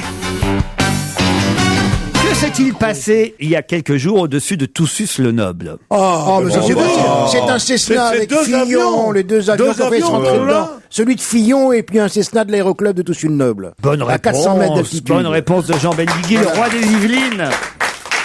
Et le type qui était dans son droit, s'il porte plainte, il va se payer pour 2000 € de procédure abusive. Il a pas intérêt, il ferme sa gueule d'ailleurs. Vous m'auriez écouté ce matin, vous? C'est exactement ce que j'ai dit chez Marco ce matin. Ah bon? Oui, parce que vous avez raison. Faut expliquer quand même la situation. Voilà un mec qui a failli faire tomber l'avion du Premier ministre. Alors imaginez comme il va être emmerdé quand tu sais que t'as un autre type, il prend 2000 € pour avoir à peine accroché le scooter du fils Sarko. C'est terrible. Moi, il va finir en tôle, ce type-là. Oh oui. Xavier Thierry, il s'appelle. Il a 37 ans et il pilotait le Cessna 172. Enfin, c'est très grave ce qu'il a fait. Oui, il a fait n'importe quoi, le mec. Excusez-moi. Et c'est le Cessna qui est en tort dans Si l'histoire. n'importe quel con qui a quelques heures de vol peut aller se balader. Non, le mec, il a tout le temps. Excuse-moi, mais c'est la vérité. N'importe quel con qui a plusieurs heures de vol peut voler comme Eh le ben ciel alors, est si on libre. en a chopé un, qu'on le fout en tôle, voilà. Mais attends. Non, mais il a le droit de voler. Oh, on a le droit de voler. Ah oui, alors, il a croisé aussi une ligne d'Air France. Et moi, j'ai peur en avion. Et maintenant, je sais qu'il y a en plus Tu des ramènes cons à toi ta qui peur en naviguent. avion. Mais il a le droit de voler, mais pas n'importe où. Là, il volait pas Eh ben n'importe où. alors, il où est-ce qu'il était volait là où il n'a pas le droit de voler? Moi, Mais quand on je va dépasse savoir. d'un kilomètre Non, la mais vitesse. je voudrais savoir j'ai un d'abord PV. qui paye l'avion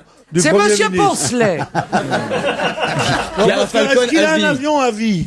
Non mais vous avez raison, hein, parce que moi quand même j'ai fait le calcul. Alors on nous dit que c'est pour éviter les retards de TGV, Non, etc. c'est pas pour éviter les retards de TGV. Il a dit, Fillon a dit lui-même, à la question pourquoi prenez-vous Un avion Falcon pour venir alors que vous êtes à 1h30 de TGV de Paris, il a dit c'est pour éviter des frais à la SNCF qui serait obligé de sécuriser et de fouiller le TGV dans Non, mais il lequel se je fout de notre monte. gueule. C'est pourquoi je Ouais. prends mon avion. Il se fout de notre gueule, il se fout de notre gueule. Non mais de qui se moque-t-on hein Parce que c'est vrai, vous avez raison, des TGV pour la ville d'Angers, il y en a à peu près toutes les heures dans les deux sens, C'est et ça 1h20, met oui. 1h30, 1h32, on a vérifié. Bien sûr. Et en plus, ce qui est idiot, c'est que lui, il est obligé de prendre un Falcon qui ne fait pas atterrir rue de Varennes à Matignon, il fait atterrir à Pas de Villa- TGV non plus. à Villacoublay. Oui, mais à Villacoublay. Après, il y a 30 minutes de bagnole quand même pour venir de Villacoublay. Non, mais croyez-moi qu'il va le prendre, Après, il y a le TGV. hélicoptère. Ah, vous croyez Il vraiment? y a hélicoptère, c'est ce que Mitterrand faisait en tout cas. Il y a hélicoptère, il faisait ça presque tous les jours. Il partait en hélicoptère des Invalides, il allait déjeuner à la campagne chez les amis, Bah, il était et de il gauche. revenait en hélicoptère. Mitterrand, Mais surtout, ça évite de- Mitterrand de gauche, je t'interdis de dire ça.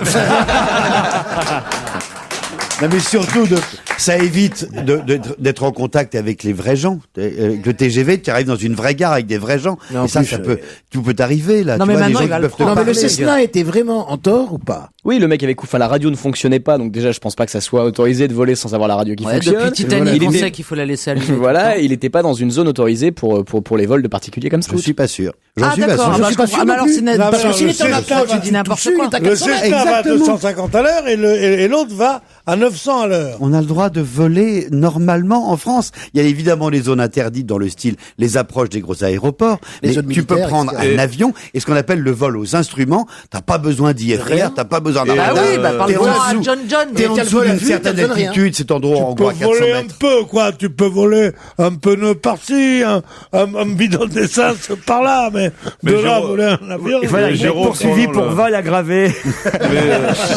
Mais pendant le 11 septembre, tu penses que c'est les tours qui étaient en tort ou les avions? Dans un instant, nous allons avoir au téléphone un psychologue. Je peux même vous donner son nom parce qu'il a publié un livre. Il s'appelle Nicolas Guéguen. Et Nicolas Guéguen pense que c'est une information susceptible d'affecter le jugement, l'évaluation et le comportement des autres. Qu'est-ce qui est une information susceptible d'affecter le jugement, l'évaluation et le comportement des autres? Est-ce que Nicolas Guéguen est professeur à l'université de Rennes, Bretagne Sud? Exact, oui. Alors, il a écrit 2 très très bons bouquins, en particulier 100 manières d'influencer psychologiquement le consommateur. Ça vient de ce bouquin-là non, ou pas? pas du tout. Aucun rapport avec celui-là. Ah, mais bravo, je ne savais pas que vous le connaissiez. Ah, dites c'est un donc. type formidable, ça. Non, il publie un autre livre. Si je vous donne le titre du livre, vous auriez la réponse évidemment à ma question. Et ma question c'est, qu'est-ce qui, selon lui, est une information susceptible d'affecter le jugement, l'évaluation et le comportement des autres? Dans leur vote ou dans leur en tant que consommateur? Pas en tant que consommateur, dans leur Dans jugement.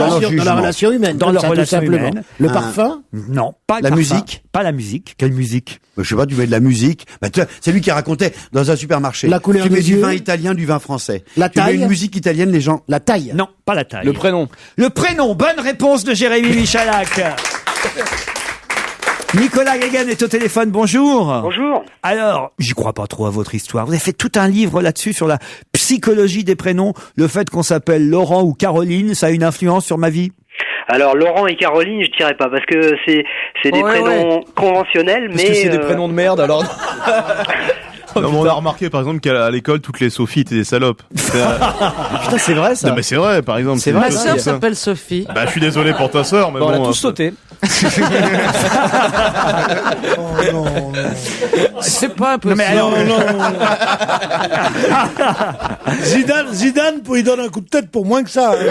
C'est vrai. alors, expliquez-moi, docteur, j'allais dire, monsieur le psy, Nicolas Guéguen, franchement, là, les Sophies seraient, par exemple, plus attirées par le sexe que les Madeleines ou les Carolines? Non, ça on n'a pas, Que on n'a les pas mis en Madeleines, si. évidence. Ce qu'on met en évidence, c'est que certains prénoms, prêtent à rire et par exemple influencent le comportement que les gens vont avoir. Des recruteurs vont varier la perception qu'ils ont d'un CV en fonction du type de prénom qui est. Des instituteurs vont pas attribuer la même note à une même copie en fonction du prénom qui est mis. Voilà. Ça, c'est le nom de famille plutôt. Ouais. Non, des prénoms, ça a été mis en évidence. Ça a Ouais, été c'est pas- Mourad. Ah, Mourad c'est et ça. Jean-Christophe, Ouais. ils font pas la même Ouais, note, c'est bien ça? Non, mais peut-être, par exemple, là, je vois entre Gaspard et Kylian. Là, il y aura une différence, vous voyez. Mais Kylian, comment tu vas, Kylian? C'est le nom de mon neveu. Attendez, Putain, c'est- choisissez des Alors, autres prénoms à la fin. C'est pas vrai. T'as une famille d'aussi mauvais goût? Quoi, Sophie, il y a un garçon qui s'appelle Ah Kylian? non, elle c'est Antonio, c'est ma cousine qui a Comment eu il un s'appelle, Kylian. San Antonio? Non, Sophie, elle prend la pilule, heureusement. Kylian. Pourquoi pas tu Non, par exemple, c'est quoi le problème de Kylian? Expliquez-nous. En fait, Kylian est rattaché à un certain type de catégorie socio-professionnelle, alors que Gaspard, vous voyez, c'est un des prénoms les plus fréquents qui est publié dans les faire-part du Figaro. Pareil, de la même manière, Théophile dans le Bottin mondain, vous voyez. Donc, les gens en Non, affaires- nous ne voyons pas, justement.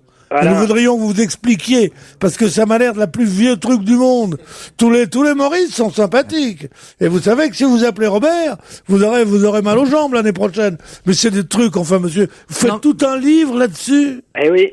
Non, monsieur. Et vous- il en est fier. Non, Voilà. non, et vous vous défendez mal. Votre bouquin est un peu chiant, mais vous vous défendez mal quand même. Ah, vous l'avez lu? Bah oui, je l'ai lu. Je l'ai lu. Alors, vous avez, je sais pas à qui vous vous adressez, parce que ce sont 100 petites expériences de psychologie. Donc, il décrit des expériences. Alors, les expériences, c'est quand même assez indigeste à lire. Les conclusions, à la limite, c'est rigolo. Qu'est-ce qu'on apprend? Bah, des choses qu'on sait un petit peu quand même. Si on n'est pas débile, on n'a pas besoin de lire un livre sur la psychologie. On est attaché à notre nom. Oui, moi, c'est vrai que je m'appelle Caroline Diamant. J'ai passé ma vie à dire et à répéter mon nom à l'envi. Je me serais appelée Caroline Tabouret, je l'aurais peut-être moins fait. Il y a des noms qui sont liés, qu'on retient immédiatement, donc ça a une influence peut-être sur le caractère. Oui, pourquoi Là, pas. c'est le nom de famille, Mais là. lui, il va plus loin. Enfin, lui, Monsieur Guéguen, il Sur va les plus loin. prénoms, hein. Prénoms, lui. Et les noms de famille parlent bon, aussi, d'accord. parce qu'il dit que, par exemple, ils font des études sur tout. Par exemple, ils prennent, ils passent des annonces. Il y a des expériences rigolotes. Ils passent une annonce dans un journal pour des cours de maths. Il y en a un, il s'appelle Monsieur Pi. Et l'autre qui s'appelle Monsieur autre chose, mais enfin qui a Pi aucun pour rapport. les maths, tu le prends, c'est normal. Et Ah ben oui, voilà, c'est et ben ça. oui, non, bah oui, mais mais- bon, mais- à la même annonce, avec le même prix, les gens vont vers en se disant peut-être il est prédestiné parce qu'il s'appelle Pi, Voilà. il va être meilleur Mais prof il de y a maths. des choses, c'est que les gens qui choisissent votre prénom ne savent pas ce que vous allez devenir. Et les gens qui choisissent j'avais une anecdote avec ma mère formidable, c'est elle qui avait choisi mon prénom, Pierre. Et quand elle s'énervait contre moi, elle disait, tu portes bien ton nom, tu as un cœur de pierre. Je dis, mais c'est toi qui m'as appelé Pierre.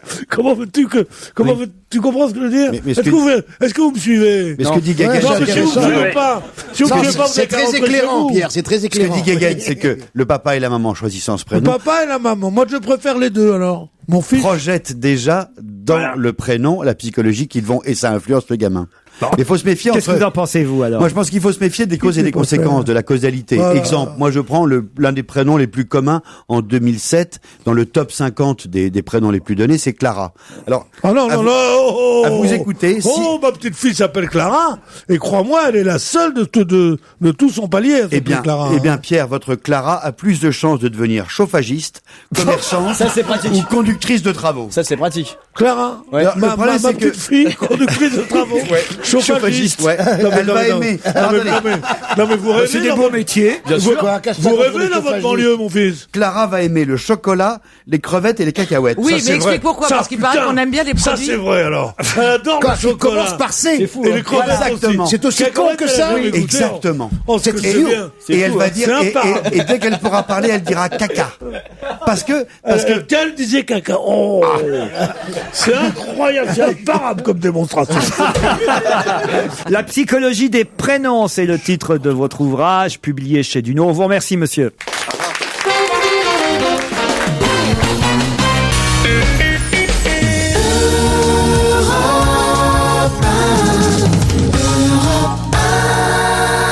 Jusqu'à 18h, c'est évidemment Laurent Ruquier. D'ailleurs, si vous souhaitez assister à l'émission, bien rien de plus simple, appelez le 01 47 23 18 04. Je répète, 01 47 23 18 04. N'hésitez pas. Europe 1, on va se gêner. Dorémy Fassi, Liado. Bonjour Serge. Bonjour Laurent. Bonjour. Alors, aujourd'hui, vous attaquez à, non pas un tube, parce que c'est pas encore devenu un tube, mais à une nouvelle chanson, un single qui vient de sortir. C'est le fameux William Baldé, dont on parlait tout à l'heure, qui a fait un tabac cet été avec Un rayon de soleil, sa fameuse Ma main sur ton petit cul, ta. Sauf que là, il a une nouvelle chanson qui s'appelle Sweet Lady, qui est diffusée sur différentes radios, puisque c'est le nouvel extrait de son album. Et Sweet Lady, sa nouvelle chanson à William Baldé, vous trouvez que ça ressemble à Stand By Me? Oui, ça ressemble à Stand By Me, mais à mon avis, c'est c'est une filiation. Vous voyez, c'est pas vraiment un plagiat. Il comme beaucoup de musiciens, il connaît ses bases, il a ses classiques, et c'est vrai qu'on peut pas échapper à Stand By Me, qui a été créé en 61 par Ben E. King, qui a chanté des grands tubes comme What is Soul, qui était chanté par Johnny Hallyday, Je suis seul. Et en tout cas, c'est pas du tout le même rythme.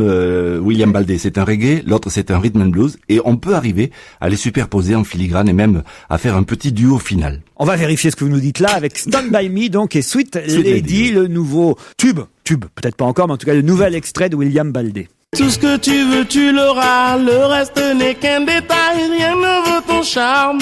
Le reste n'est pas de taille. Apprécier chaque instant avec toi sans se soucier du temps qui passe. When the night has come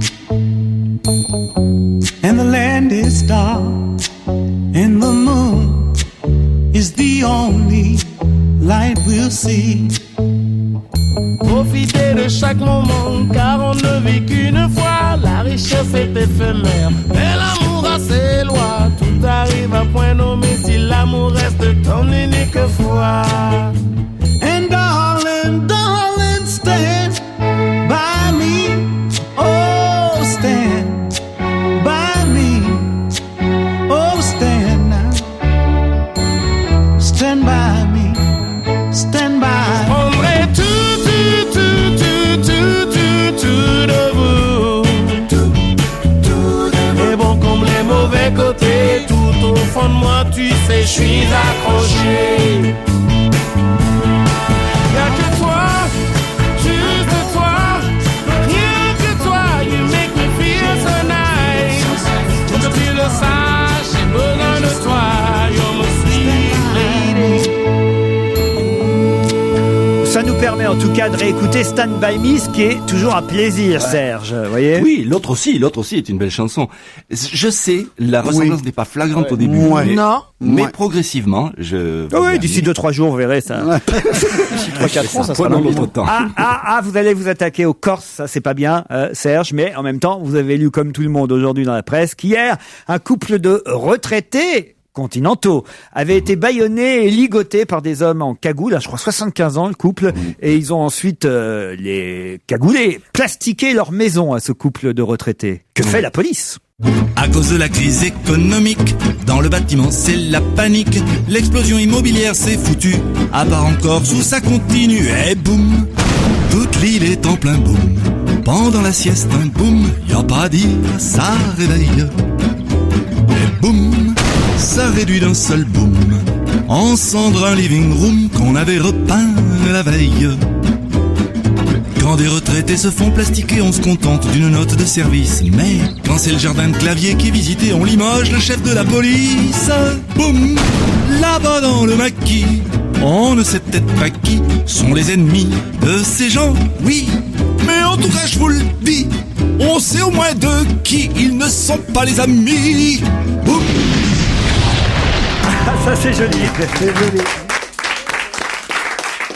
Merci Serge, et c'est vrai que cette agression en Corse a dû énormément marquer ces pauvres gens. J'imagine quand même un couple de retraités de 75 ans, originaires du continent. Ils ont été agressés, enlevés, ligotés, abandonnés dans le maquis par 4 hommes cagoulés et armés qui ensuite ont plastiqué leur maison. C'est dans le golfe de Lava, au nord d'Ajaccio. Et c'était pas la première fois. Ah, Bonaldi. On a des informations. Bonaldi a retrouvé la parole.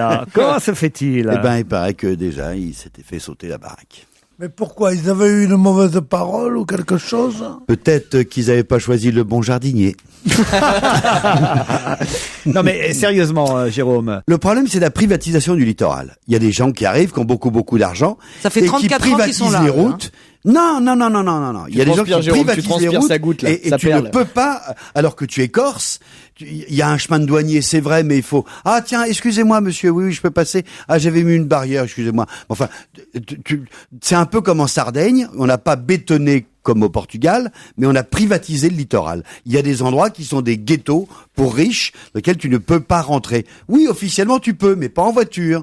Ou ben alors il faut demander la barrière. Ah oui, mais tu vois, c'est très gênant. Et là, c'était dans une résidence comme ça, c'est un peu dans ce style-là, là-bas, à côté là-bas. C'est un peu dans le même genre. Quoi. Comme par hasard, ça vient un peu comme aux États-Unis. T'as plus d'accès à la plage, où la plage elle est privatisée de fait. Parce que les gens, ils sont là, alors ils mettent dès le matin. La question qui s'impose, c'est t'étais où hier soir? Allez, on change de sujet avec au téléphone Gabriella Cortez, qui est créatrice de la marque Antique Batik. Tout à l'heure, on voulait en savoir un peu plus sur cette marque qui a une publicité énorme dans la presse grâce à Ségolène Royal. Bonjour Gabriella Cortez. Bonjour. Alors, vous saviez que Ségolène Royal allait porter une tunique bleue de votre marque? Oui, je sais, j'en étais très fière. Très fière, mais vous étiez au courant avant ou vous en êtes aperçu après? Je m'en suis aperçue en la voyant à la télé. Ouais. Donc vous n'étiez pas au courant? Non, j'étais pas vraiment au courant. C'est pas votre service de presse qui a fait du placement de produits? Non. Elle choisit elle-même dans nos boutiques, je pense. Elle vient chez vous choisir ses vêtements dans votre boutique à vous? Oui, elle vient les acheter dans nos boutiques. Avec Dominique Besnéard, on imagine. Je sais pas dit Laurent. J'imagine qu'il doit la conseiller. Vous prenez même pour lui ou? Non, je t'interdis de dire ça, là. C'est complètement nul ce que tu racontes. Écoutez, mademoiselle, vous vous souvenez, je suis Dominique Besnéard. J'étais avec elle au magasin. Vous allez bien? Ça va bien, bonjour. Non, je vais vous dire que Ségolène était vraiment très contente. Vraiment, je vous remercie. Qu'est-ce que vous pensez, par exemple, quand Libération aujourd'hui titre à propos de votre tunique, puisque c'est vous qui l'avez créé cette tunique, la tunique des bobos et de la gauche. C'est réducteur ou pas pour vous? C'est pas réducteur du tout. C'est vrai qu'on est une marque bobo chic. Voilà, c'est sur la mouvance de toutes ces choses des années 70 qui nous font sentir libres, qui nous font avoir envie de voyager, d'être décontractés, voilà. Ethno-chic, disait Caroline Diamant tout à l'heure. Ça vous va, ça aussi, ethno-chic? Oui, la notion ethnique, malheureusement, est un petit peu réductrice, mais c'est plutôt bobo chic. Bon, très bien. Pas ringard, nous dit Libé aujourd'hui, mais quand même, qui rappelle les années Woodstock et Flower Power. C'est ça. Voilà, exactement. Moi, je vois plutôt c'est la fin des années 60, le début des années 70, marrant, mais aussi, très chic. Fou, hein. Hippie, un peu hippie. Ségolène Royal serait devenue hippie, alors? Non, elle n'est pas devenue hippie. Elle est devenue plus décontractée. Ça m'étonne pas qu'elle soit devenue hippie, parce que pendant longtemps, elle a fumé des trucs de Hollande, quand même. Oh non, elle n'est pas du tout. Elle n'est pas du tout hippie. C'est justement ce côté comme ça décontracté qu'elle a envie de, qu'elle a envie d'avoir. Non, mais il faut la comprendre parce qu'on disait toujours. Qui a dû être très difficile à vivre. On dit toujours qu'elle avait une institutrice, qu'elle était trop austère, etc. Et là, c'est vrai, elle se lâche, quoi. Voilà. Cortez, et vous êtes italienne ou corse d'origine? Je suis italienne. De Turin. Italienne de Turin. Bon, on vous remercie, Gabriella Cortez, créatrice de la marque Antique Batik, d'avoir répondu à nos questions. Bravo. Merci beaucoup, bonne journée. Nouvelle question. À qui Martina Navratilova a-t-elle proposé ses services? Amélie Mauresmo. Amélie Mauresmo, bonne réponse de Caroline Diamant. Puisque elle hésite, Amélie, entre Pierre Bénichou et Martina Navratilova. Puisqu'elle cherche un entraîneur, vous devriez proposer vos services, Pierre. Elle m'a trouvé trop féminin. Oh non.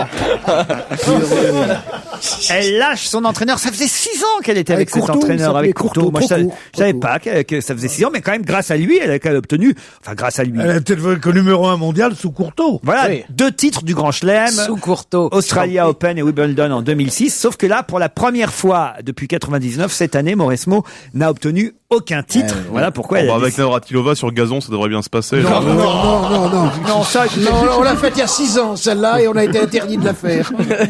Non, franchement, la voyez, non. Retenu sur salaire. Je sais que je vous aime beaucoup, Fabrice Eboué, mais là, franchement, les blagues homophobes. Ouais, c'est bien le genre de la maison. Sur les Gwyn, non. Non. Je t'expliquerai pourquoi.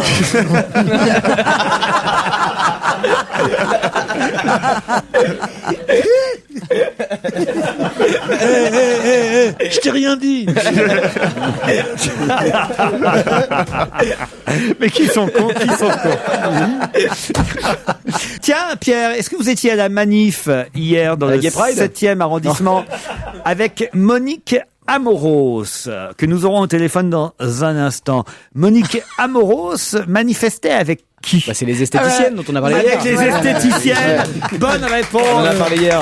Je ne sais pas si vous étiez à l'antenne hier, mais c'est moi qui vous ai révélé que cette manifestation était celle des esthéticiennes et que c'était, à mon avis, une manifestation tout à fait justifiée parce qu'on leur refuse le droit d'utiliser voilà pourquoi, des instruments. Vu votre intérêt pour la question, j'ai eu envie d'avoir aujourd'hui Monique Amoros au téléphone, la coprésidente de la Confédération nationale artisanale des instituts de beauté. Bonjour Madame Amoros. Bonjour. Vous êtes de la famille de l'ancien footballeur Manuel Amoros? Pas du tout. Pas du tout. Bon. C'est intéressant. C'était un super joueur, Manuel Amoros. J'ai joué au boule avec lui dimanche dernier. Il joue très bien au boule. C'est vrai? Oui. Ailier droit à Monaco. Pas ailier droit, arrière droit. Arrière latéral. 82 sélections. Oui. Il était un magnifique. Ça a été longtemps le joueur le plus payé du football français, Amoros. Bon, en tout cas, il n'a aucun rapport avec vous. Non. Est-ce que vous avez vu le titre ironique du journal gratuit 20 minutes aujourd'hui, qui était « Les esthéticiennes se massent pour leurs droits ». Car effectivement, vous êtes massé devant le ministère de la Santé hier. Alors, ils sont malins, les journalistes. Mais justement, pour réclamer quoi exactement? Eh bien, ce que nous souhaiterions, c'est un aménagement ou l'abrogation de la loi de 1962 qui autorise aux esthéticiennes les épilations seulement à la cire ou à la pince. Parce qu'aujourd'hui, sur le marché, il y a des technologies nouvelles dont nos clientes sont demandeuses et on aimerait pouvoir les utiliser. C'est-à-dire, c'est quoi, le laser? C'est pas le laser, non, ce sont des lampes pulsées, ce sont des épilations à la lumière pulsée. Et qui est contre le fait que vous utilisiez ces nouvelles technologies? Les dermatos? Les dermatos, bien sûr. Mais les dermatos, ils n'ont pas autre chose à foutre que d'épiler les poils des bonnes femmes. Eh ben, je suis ravie,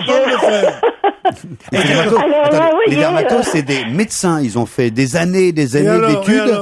Et alors, après avoir fait tant d'années d'études, tu penses pas qu'ils veulent rentabiliser? Voilà. C'est une demande énorme de l'épilation. Mais c'est définitif. Rien que pour le maillot. C'est durable. Définitif, j'irai pas jusque-là. On va dire que c'est une épilation durable. C'est durable si c'est du poil de lapin, autrement. Il y a autre chose aussi, mademoiselle. Il y a autre chose aussi pour les esthéticiennes. C'est quand on fait un jeu de mots en disant « elles se sont massées ». Vous n'avez pas le droit de masser. Et c'est contre ça que vous élevez. Parce que seuls les kinésithérapeutes ont le droit de masser. Tu as raison. C'est pas un scandale, ça. Vous êtes très bien informé, effectivement. Oui, ma chérie, je suis très bien informé. Oui, elles peuvent faire J'ai du juste un petit poil, là, vous pouvez me l'enlever? Le problème, c'est que on manque de kinés en France pour faire de la vraie kiné. On manque de médecins, et en particulier dermatos en France. Et eux, ils préfèrent, plutôt que de soigner des maladies très importantes, enlever les poils ou faire du massage de confort. La question, c'est est-ce que vous avez donc pu rencontrer Madame Bachelot, qui est notre ministre de la Santé, hier? Nous n'avons pas rencontré Madame Bachelot, mais nous avons été reçus au ministère par une délégation. Je vois des photos de la manif où les esthéticiennes ont des panneaux. Il ne nous reste que la pince. Pourquoi? Ça veut dire quoi, la pince? Eh ben, la pince à épiler. C'est-à-dire que vous pouvez qu'épiler. C'est que ça, vous êtes faite pour épiler, vous. Voilà. Non, on voulait dire qu'il ne nous restait plus que la pince et la cire pour épiler. Or, on aimerait pouvoir bénéficier de ces nouvelles technologies, parce qu'il ne faut pas oublier que toutes nos collègues européennes ont le droit d'utiliser ces appareils. Et à l'heure actuelle, au moment où c'est la France qui a la présidence de l'Europe, eh bien, on aimerait aussi pouvoir avancer. Eh oui, parce que les esthéticiennes polonaises, elles, ont le droit de travailler. Les Italiennes, les Suisses, les Espagnols. Voilà, les Portugaises. Est-ce que c'est dangereux? Qui ont beaucoup de boulot. Caroline? Est-ce que c'est dangereux? Est-ce qu'il y a est-ce qu'il y a des effets secondaires? Si on vous donne pas l'autorisation, j'imagine que c'est parce qu'il faut peut-être une formation spécifique pour cette épilation. C'est peut-être pour ça. Alors, il faut savoir, excusez-moi de faire un petit peu d'historique. Vous faites exprès de parler comme une esthéticienne depuis le début. Sachez qu'en France, les esthéticiennes sont les plus diplômées d'Europe. On commence avec un CAP, un BP, un bac pro ou un BTS et puis un brevet de maîtrise aussi. Et que on est les plus diplômés d'Europe et nous sommes celles qui avons le moins de droits. Donc nous, ce que nous revendiquons, c'est avoir le droit d'utiliser ces appareils avec un niveau 4 d'études, c'est-à-dire minimum un BP et bien sûr une formation qui va avec. On vous remercie pour votre témoignage, Madame Amoros. Je vous suggère comme slogan, et puis merde à l'épiderme. On se retrouve dans un instant avec Jérôme Bonaldi.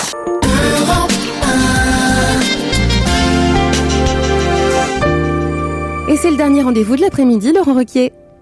Europe 1, on va se gêner.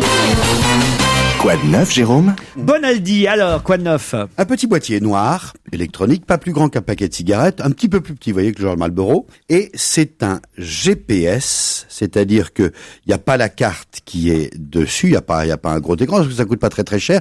Mais en revanche, ça a mis en mémoire tous les radars de France et de Navarre. C'est un avertisseur de radar parfaitement légal. C'est interdit, ça, C'est non? pas civique, c'est pas civique du tout. Non, c'est parfaitement légal et parfaitement normal. Non. De plus en plus, les GPS maintenant, ils te font bip bip avant que tu arrives à un radar. D'ailleurs, combien de temps avant? Suffisamment pour ralentir? Suffisamment pour ralentir. Exactement comme les panneaux eux-mêmes qui disent attention radar. Mais oui, c'est la même chose. Mais c'est idiot. C'est idiot parce que attendez, parce que s'il fait ça, parce que ça fait un petit avertisseur sonore, il y a souvent des gens qui oublient les panneaux là, ça fait un petit truc en plus. Mais il y a un truc marrant, c'est que en plus d'être un GPS pour vous dire tiens, vous êtes arrivé, il y a le téléphone. Il envoie automatiquement des appels et il reçoit automatiquement des appels. Par exemple, des appels de gens dans la région dans laquelle vous êtes qui disent il y a un autre radar qui lui est mobile. Vous voyez le flic caché derrière le truc. On a le droit de s'appeler au téléphone. Mais on peut pas s'appeler sur le téléphone normal. Mais non, mais t'as pas le numéro des autres gens. Donc là, t'as pas le droit de téléphoner en voiture. Ça s'appelle Coyote. L'idée, elle est de créer une communauté de tous les gens qui sont sur la route. Vous n'avez pas le droit de faire de la pub pour ça. C'est pas bien, c'est pas civique. Moi, j'habite à côté du bois de Vincennes, tout le monde ralentit parce qu'il y a des putes. Et je me demande si à la place des radars, on pourrait pas mettre des prostituées, qui sera un moyen plus simple dont on pourrait profiter. Des accidents d'ailleurs, parce que les gens ralentissent aussi. Une pute en accident, et tout le monde roulera beaucoup moins vite sur les routes. De toute façon, c'est pas bien de parler de ça, mais bon, ça se trouve quand même chez Auchan, But, Feu Vert, Leclerc et Nord Auto. Énorme. Des télécommandes. Alors, quel est le principal problème de la zapette, de la télécommande pour la télévision? On en a trop. On la perd. Alors, on la perd. J'ai la solution. Plutôt que d'avoir une petite télécommande. C'est vrai que je cherche tout le temps ma zapette. Eh bien, j'ai deux solutions pour vous. La zapette, bien sûr. Le premier truc, c'est la caractéristique de la zapette, c'est qu'on la retrouve coincée derrière, en dessous, dans le sous ta femme aussi. Autant avoir une grosse télécommande. Voici la plus grosse télécommande possible. C'est ce que je dis. Ça, c'est malin. Oh, elle est belle. Elle est grosse. Elle est obèse. C'est carrément, Elle est bien, dis donc. Oh, mais je la veux, celle-là. Et attendez. Et en plus, donne-la moi, ça fera une pour taille tous normale. les gens qui portent Mais elle est plus grosse que ma télé. Mais c'est malin, on la retrouve comme ça. Et attendez, pour ceux qui ont une mauvaise... Plus ça va aller, plus les écrans vont être petits. Si on regarde des matchs de foot, regarde des matchs de foot orange sur ton téléphone, et t'as une télécommande qui est plus grande que le téléphone. C'est-à-dire que Mimi Mati, pour changer de chaîne, elle est obligée d'y aller à pieds joints sur la télécommande, quand même. Non, mais c'est malin, je trouve ça malin. Et en plus, il y a aussi beaucoup de personnes qui voient mal. Oui, ça c'est bien. Sincèrement, on est obligé de remettre ses lunettes pour, attends, je vais t'appuyer. Là, les gros boutons, il y a des gros boutons, le 1, un appartement le 2, de 200 le 3, mètres carrés, c'est vraiment avec des gros pouces. C'est pas bête. C'est normal d'avoir un grand Je vous jure que ça aura un grand succès. Je vous rappelle que les téléphones à grosses touches, c'est ce qui se vend le mieux. Les téléphones mobiles avec des gros chiffres, c'est ce qui se vend le mieux. On est tous vieux ou amenés à le devenir. Absolument. Vous voulez que je vous apprenne quelque chose? Oui, Pierre. C'est que on a cru, quand on était petit, qu'on avait des gros postes de radio, il y avait des petits postes. Et on disait, mon Dieu, ce que c'est bien. Les postes portables, on disait portatifs, on disait, on trouvait ça merveilleux. Puis on est arrivé à faire des postes grands comme ça, qui marchent pas, qui sont tout comme petits. ton doigt, pour ceux qui et nous maintenant, on revient au gros poste parce qu'on s'aperçoit que le gain de place est ridicule. Les petits postes coûtent beaucoup plus cher que les gros c'est mieux. Et ben ça c'est pareil. Il y a qu'à voir en Amérique, tout redevient gros. Oui. Bien sûr. Pas parce qu'ils ont de l'argent. Mais les femmes aussi, tu sais, les mannequins tout maigres, ça te coûte cher, faut leur payer des robes, alors que les grosses, elles s'en foutent. Je veux dire Les grosses, il faut leur payer à bouffer aussi. Non, cette grosse télécommande avec des grosses touches comme Je crois que je vais certains remplacer téléphones Michalak d'Oro. par Guy Carlier. Vous avez raison, Bénichou. C'est Lexibook qui fabrique ça. Et il propose un deuxième modèle. C'est pas le gros truc, c'est pas la grosse télécommande. Elle est normale, avec des petites touches, et donc on va la perdre comme d'habitude. L'idée, elle est, vous la baladez où vous voulez, sur votre canapé, sur la table basse, mais sur la télé elle-même, en poste fixe, même vous pouvez le scotcher si vous voulez, il y a la base. La base qui est là, qui servira à, si vous voulez la ranger, à la ranger verticale, Voilà, comme ça on la retrouve. pratique. Sauf que, je l'ai pas rangée et je la retrouve plus. Ça va sonner. Je vais à la télé, j'appuie sur la petite Ça base. va s'allumer. Ah, elle est là.